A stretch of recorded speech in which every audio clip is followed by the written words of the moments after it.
We have a mutual friend named Kim and Vimal who did a South by Southwest off the grid party, and I was playing solo, and Sean and Nathan were playing in a band called Jam Boy. Jam Boy, yeah. We won't get into that. Yeah, but. And so we all met there, and then after that, Sean and I started talking.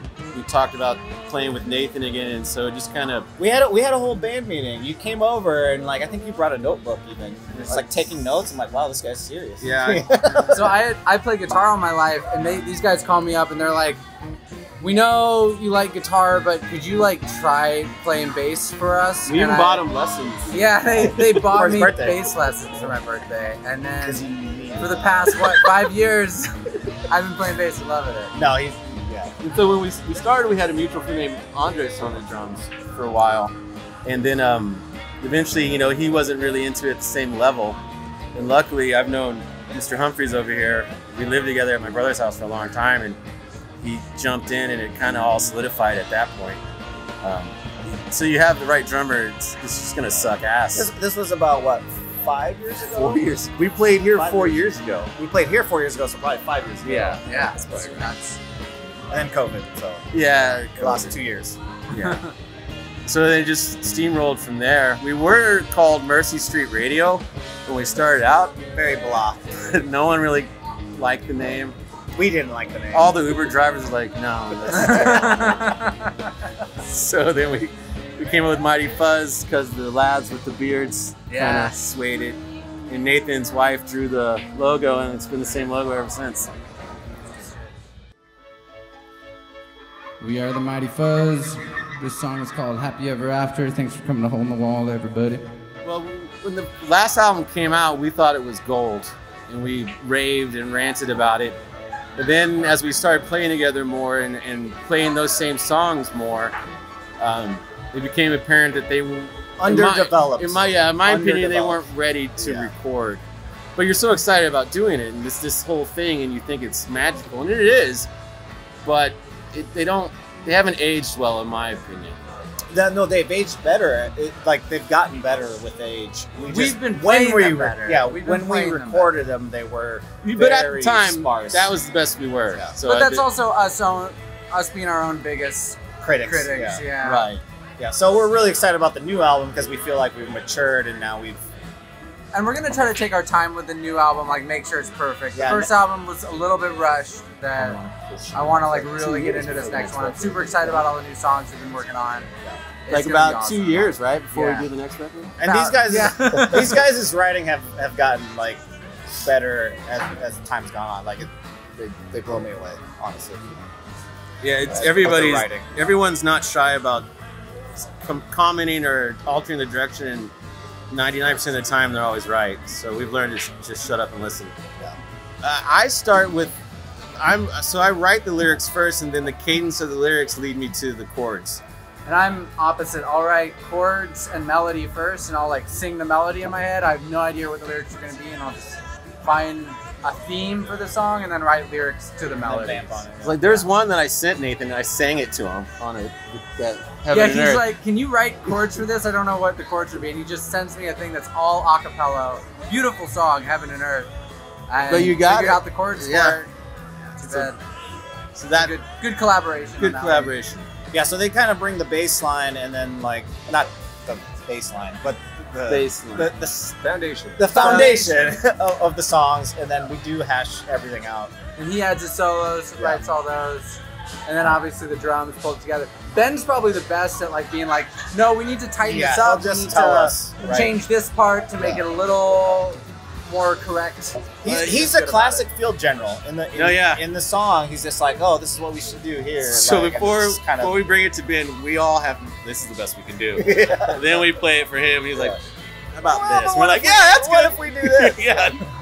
It's always that's better. And y'all are never like, well, let's maybe not do that. But if you do, it's for a very good reason. You haven't thrown a bad one out yet. No? Okay. Yeah, so that's a good record. Well, there's a lot of trust, right? Like, I guess that's the most important thing. Is we all hang out in addition. Outside. We're like friends. So we go on trips. We're like friends. Like, I don't know, what we call acquaintances? Yeah, acquaintances, sure. Your name's Nathan? Nathan. That's tricky. We actually, this COVID thing killed our whole album release for the first record. So in a lot of ways, that's probably tainted it a bit. We didn't know what to do for a while, and then we just started doing like remote recordings where we were collaborating over the internet and things like that. We would hold weekly meetings over, you know, video chat just to keep the momentum going. I mean, it was hard. Yeah. Like it was not easy to kind of keep that momentum, especially because COVID hit right when we were trying to release that first album, and then it was just like the venue doesn't even exist anymore that we were going to do the release at. Thankfully, we all have day jobs. Stay Gold. Stay Gold.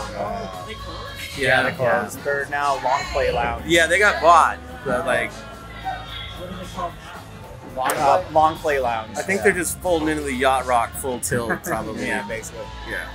There's always a crowd though at the Yacht Rock shows.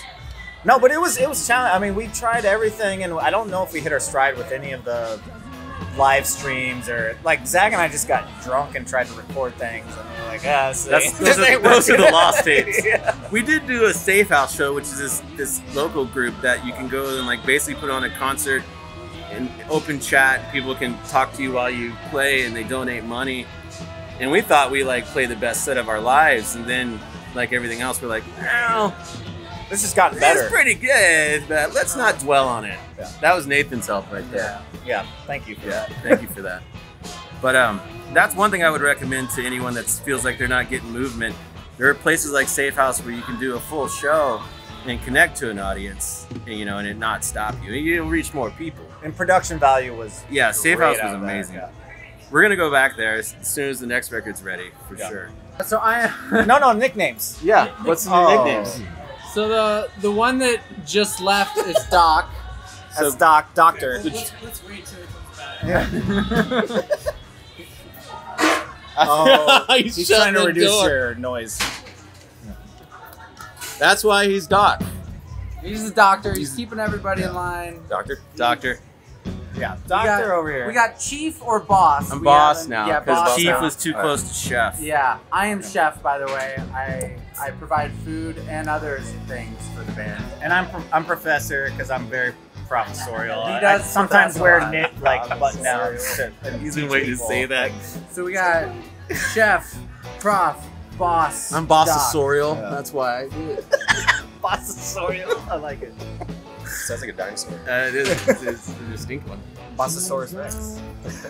But yeah. I don't know why we came up with those. We were proud. No, it is true. No, they're not. They're not. They're on point. I think we wanted like short, cool stage names. Maybe. I think we just wanted, honestly, like jackets with our. Yeah, we're gonna get leather jackets. Some like sequins on the back. Yeah. Always. It's all deeper than it seems.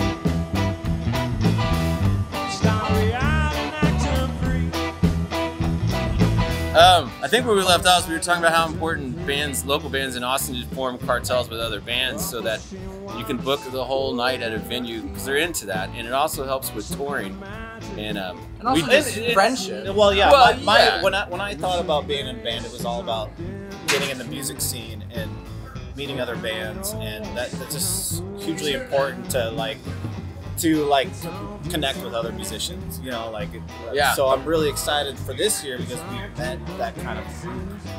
No, we're very lucky. Yeah. They're great bands, and I just recommend them for everything.